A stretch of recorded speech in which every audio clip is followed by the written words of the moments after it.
Another narration related by Imam ibn Qudama on authority of Imam Muhammad bin Hashim.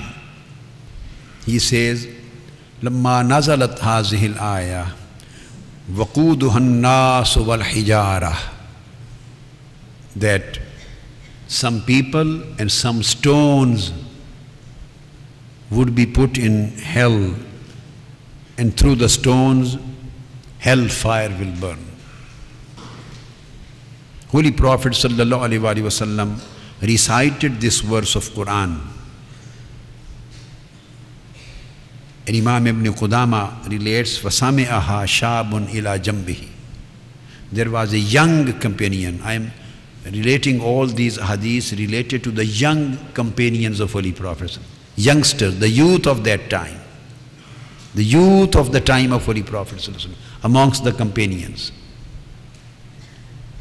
So you have to receive some lesson from the youth of Holy Prophet's time. A young person was sitting next to Holy Prophet sallallahu alaihi wasallam, and when he heard, all of a sudden he fell down. He raised his voice and he fell down, and Holy Prophet sallallahu alaihi wasallam became unconscious. Holy Prophet sallallahu alaihi wasallam put his head in his lap. فَجَعَلَ رَسُولُ اللَّهِ صَلَّى اللَّهُ عَلَيْهِ وَسَلَّمَ رَأْسَهُ فِي حَجْرِهِ رَحْمَةً لَهُ فَمَكَثَ مَا شَاءَ اللَّهُ أَن يَمْكَثَ. And he put his head in his lap for a long time, and he slept there in Holy Prophet's lap as much as he wanted.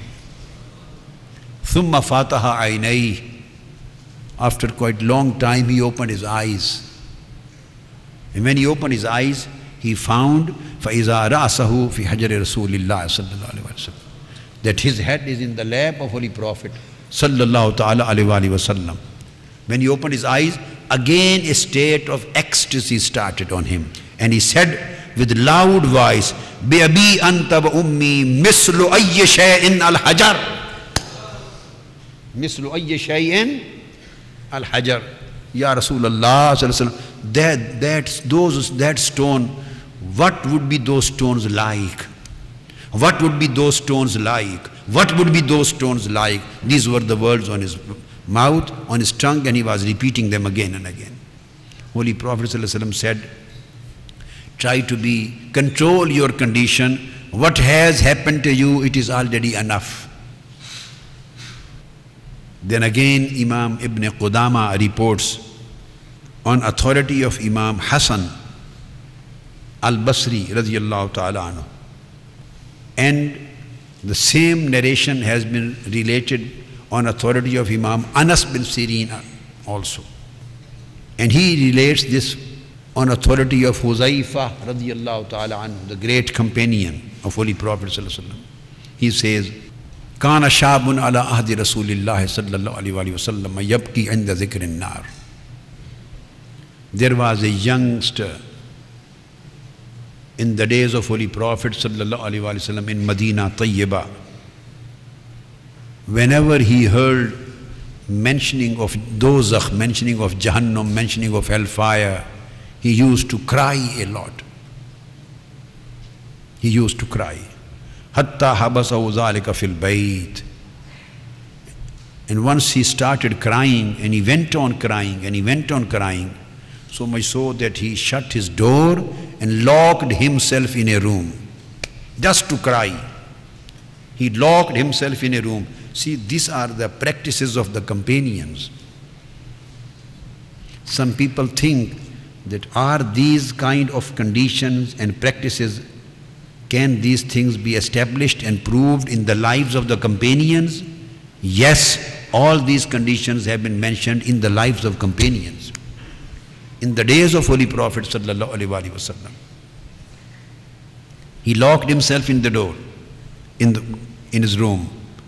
فذكر ذلك النبي صلى الله عليه وسلم فأتاه النبي صلى الله عليه وسلم فلما نظر إليه الشاب قام فأعتنقه وخر ميتا. Holy Prophet ﷺ went to his house. He asked, for the last so many days I have not seen that youngster, that young boy. Companions told him, Ya Rasulullah, he has locked himself in his house and he is going on crying, and he is crying. Holy Prophet ﷺ went to his house to see him. When he entered his room and the youngster, the young boy saw him, he stood up. While he was crying, he stood up and he all of a sudden embraced Holy Prophet ﷺ. He took Holy Prophet in his arms, embraced, and when he embraced Holy Prophet ﷺ, all of a sudden he fell down on the floor and he was died. He was dead. The companions found him dead. Holy Prophet ﷺ then arranged his grave and his burial and read Salatul Janaza on him, and he put with his own hands in his grave. And Holy Prophet ﷺ said, this was the person who asked for refuge from Almighty Allah and He gave him. Then there was another hadith reported by Imam Ibn Qudamah, and this hadith has been reported by Thabit al-Bunani on authority of Anas ibn Malik radiyallahu ta'ala anhu. He says, دخلنا على رجل من الأنصار وهو مريض. The companions say, Anas ibn Malik radiyallahu ta'ala anhu says that we went to see a person who belonged to the tribe of Ansar, to a tribe of Ansar. He was ill, he was sick. We went to see him. We were sitting there and inquiring about his health. In front of our eyes, he died. That young person, he died while we were sitting in his room. فَبَسَطْنَا لَهُ ثَوْبًا. So we put some cloth, a chadar, a cloth on him, and then we came out and we told to his old mother, there was an old lady, his mother sitting there, he was quite old. We told her, Ummun lahu ajuzun kabiratun indaras. We told her.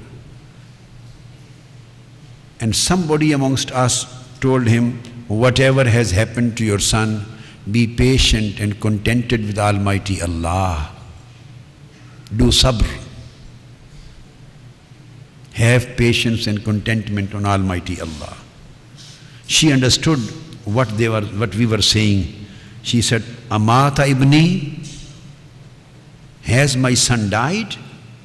What are you telling me? What are you talking about? Has my son died? We said, Naam, yes. Then he asked, Qalat, Ahaqqun ma taqulun? Is it right? Has he really died?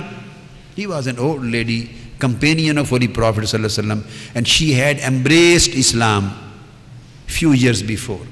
She left Makkah, and the kuffar and her family came to Medina, saw Holy Prophet ﷺ, embraced Islam. Soon after her embracement, her young son died. They said, yes, we are telling you the truth. فَمَدَّتْ يَدَهَا إِلَى اللَّهِ عَزَّ وَجَلَّ فَقَالَتْ اللَّهُمَّ تَعْلَمُ إِنِّي أَسْلَمْتُ وَهَاجَرْتُ إِلَىٰ رَسُولِكَ. Oh Allah, she said, oh Allah, you know that I embraced Islam and I migrated to your beloved Prophet sallallahu alaihi wasallam. She raised her hands and said, oh Allah, you know that I embraced Islam and migrated to your beloved Prophet sallallahu alaihi wasallam. And at that time, I asked you that I am coming to your beloved Prophet and embracing your deen of Islam. Please help me in every time of difficulty. So now there would be no more difficult time on me in my life than this day. Help me now and don't leave me alone. This is the only son which I have, and if he dies, then there is nobody to help me. And he had already died. When she said this thing, This comes in hadith, and Allama Ibn al-Jawzi has also quoted this thing. And Imam Ibn Qudama has reported on the authority of Anas ibn Malik radiyallahu ta'ala anhu. And Allama Ibn Taymiyyah quotes in his book on Karamat, and many other scholars have quoted this thing. They said, وَكَاشَفَتْ الصَّوْبُ عَنْ وَجْهِهِ. She removed the cloth from his face, and he said, we were still sitting there. فَكَاشَفَ الصَّوْبُ عَنْ وَجْهِهِ. His young son who had died, he removed the cloth of his face, he got up and said, I am alive. فَمَا بَرِئْنَا حَتَّى طَعِمْنَا مِنْهُ. Then he sat with us, and he had lunch and dinner with us, and after that we went back. After death, with dua of that old lady, in the name of Holy Prophet sallallahu alaihi wasallam, he was again, Almighty Allah turned him back to life.